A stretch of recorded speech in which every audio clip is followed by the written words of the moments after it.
সপ্তমী তৎপুরুষ সমাস। সপ্তমীতে আমরা জানি সপ্তমী বিভক্তিকে এ ওতে, এই তৎপুরুষ সমাসে এ ওতের ব্যবহার থাকবে। যেমন জলে মগ্ন, এর ব্যবহার আছে জলমগ্ন।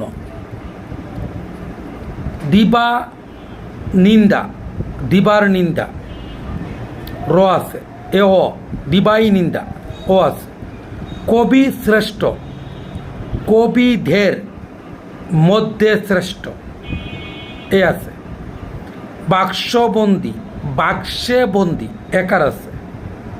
বস্তা পচা, বস্তাই পচা, বস্তা হয়ে গেছে বস্তাই, ওর ব্যবহার আছে। রাত কানা, রাতে কানা এর ব্যবহার আছে।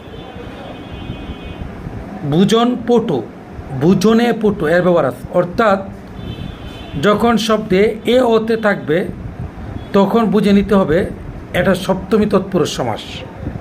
আশা করি সকলে বুঝতে পেরেছে। আমাদের বিভক্তি দিয়ে আমাদের সমাস হলো 6টি। প্রথমা বিভক্তির দরকার নেই, বাকি 6টি আমরা আলোচনা করেছি।